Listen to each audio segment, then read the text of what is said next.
వైద్య కళాశాలలో ల్యాబ్ హాస్టల్స్లో ఎలక్ట్రికల్ వర్క్స్ విండోస్ ఏర్పాటు పనులు పూర్తి చేయాలని వైద్య కళాశాలలో పారామెడికల్ డిప్లొమో అలాగే in lab technicians diploma on anaesthesia technicians కోర్సులకు దరఖాస్తు చేసుకున్న అభ్యర్థులకు కౌన్సిలింగ్ ద్వారా రిక్రూట్మెంట్ చేయాలని జిల్లా కలెక్టర్ రాహుల్ రాజ్ అధికారులను ఆదేశించారు.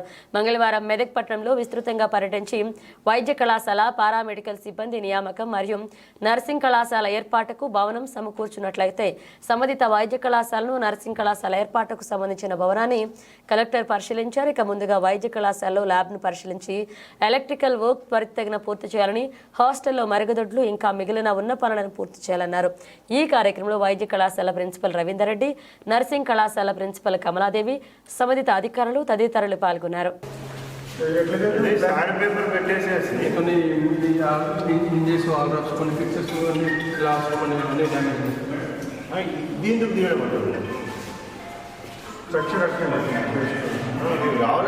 చేంజ్ చేసుకోవచ్చు కదా, అవును షెటర్ సింగిల్ పెట్టారు. ఇది చేంజ్ చేయండి. ఇది ఎందుకు ఇది బాగానే ఉంది కదా, ఉంటుంది ఆ సిమెంట్ దాంతో ఈరోజు మన మెదక్ జిల్లాలో ప్రజాపాలన ప్రజా విజయోత్సవం అనేది మనం జరుపుకోవడం స్టార్ట్ చేయడం. సో ఇప్పుడు ఏదైతే వెహికల్ ఉందో, సో మన కళాకారులకు ఉందో, సో ఆ వెహికల్ మొత్తం అంతా ప్రజలకు అందరికీ కూడా ప్రతి గ్రామానికి కూడా సుమారుగా ప్రతి ఒక్క రోజు కూడా 3 గ్రామాలు కవర్ చేసి, సో ప్రజాపాలన ప్రారంభమైన నాటి నుంచి సో ఏమేమైతే విజయాలు ప్రజాప్రభుత్వం ప్రజలకు అందించిందో, అదేవిధంగా ప్రజల జీవన విధానం సో వాళ్ళకి ఏ విధమైన మెరుగుపరచడానికి ఏమేమి కార్యక్రమాలు చేపట్టిందో సో అవన్నీ కూడా వాళ్ళకి వివరించి ప్రజలకు అందరూ కూడా పాటల రూపంలో కళాకారులందరూ కూడా చెప్పడం జరుగుతుంది. సో ఇప్పుడు ఈరోజు మనము మన ఆర్టీసీ బస్ స్టాండ్లో ఇక్కడ మనం ఈ పాలన ప్రజా విజయోత్సవం అనేది మనం ఈరోజు ప్రారంభించుకుంటూ ఉన్నాం. సో మనం చూసినట్టయితే చాలామంది కూడా మహిళలే మనకి కనిపిస్తూ ఉన్నారు. సో ఆర్టీసీ వచ్చినట్టయితే మన మెదక్ జిల్లాలో మొత్తం ఇప్పటి వరకు 1,62,00,000 సార్లు మహిళలందరూ కూడా ఈ ఆర్టీసీ ద్వారా ఉచిత ప్రయాణాన్ని వాళ్ళ సౌకర్యం పొందగలిగినారు.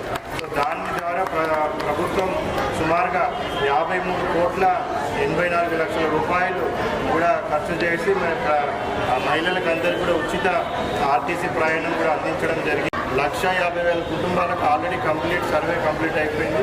ఇంకొక 4-5 రోజులలో 2,22,000 మందికి కుటుంబాలకు కూడా 100% కంప్లీట్గా సర్వే చేసుకొని దాని ద్వారా కూడా ప్రభుత్వ సంక్షేమ పథకాలు ఇంకా మెరుగుగా, ఇంకా మంచిగా, ఎఫిషియెంట్ వేగా పబ్లిక్ ఏ విధంగా అందించవచ్చు అనేది కూడా సర్వే మనకు ఉపయోగపడుతుంది. అందుకనే సమూహ కుటుంబ సర్వే కూడా ఇప్పుడు ప్రారంభించి అది కూడా మనం తొందరగానే కంప్లీట్ చేసుకోబోతున్నాం. మరొకసారి ప్రజాపాలన ప్రజా విజయోత్సవ వేడుకలకు మరి ప్రజలందరికీ కూడా శుభాకాంక్షలు తెలుపుకుంటూ ప్రజాప్రభుత్వం మరి ప్రభుత్వం ఆదేశాల మేరకు జిల్లా యంత్రాంగం కూడా కృషి చేసి ప్రజాప్రభుత్వం ఏవైతే ఆదేశాలు ఇస్తుందో దాని ప్రకారంగా ప్రజలకు చేకూరే సంక్షేమ పథకాలను 100% ఇంప్లిమెంట్ చేయడానికి జిల్లా యంత్రాంగం కూడా ఎప్పుడు కూడా ముందుంటుందని తెలియజేసుకుంటూ సో మరొకసారి అందరూ కూడా ప్రజాపాలన ప్రజా విజయోత్సవ శుభాకాంక్షలు తెలుపుతాం. కార్యక్రమం ద్వారా 200 యూనిట్ల వరకు ఉచిత విద్యుత్ సుమారుగా 1,25,000 మందికి కూడా ప్రభుత్వం అందించింది. సో వాళ్ళందరికీ దాన్ని కూడా 31 కోట్లు 31 కోట్ల సబ్సిడీ కూడా వాళ్ళందరికీ కూడా అందించడం జరిగింది. రైతు భరోసా ద్వారా 2,63,000 రైతులకు సుమారుగా 194 కోట్ల రూపాయలు ఖర్చు చేసి రైతు భరోసా పథకం వాళ్ళందరూ కూడా 5,000 రూపాయలు చొప్పున యాసంగికి వాళ్ళందరికీ కూడా అందించడం జరిగింది.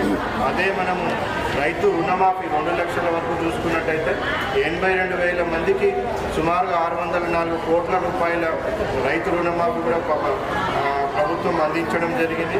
అదేవిధంగా ఎంప్లాయ్మెంట్ డిపార్ట్మెంట్ నుంచి ఎంప్లాయ్మెంట్ కార్డ్స్, అదేవిధంగా పాఠశాల విద్యార్థులను ప్రోత్సహించడానికి వాళ్ళకందరికీ కూడా ఫ్రీ యూనిఫామ్స్, అదేవిధంగా ఉపాధ్యాయుల పదోన్నతులు వాళ్ళ బదిలీలు అవన్నీ కూడా చేపట్టడం జరిగింది. సో అదేవిధంగా అమ్మ ఆదర్శ పాఠశాల కమిటీలు ఏర్పాటు చేసి వాటి ద్వారా సుమారుగా 562 స్కూళ్లకు 20 కోట్ల ద్వారా మంచి వసతులు అవన్నీ కూడా కల్పించడం జరిగింది.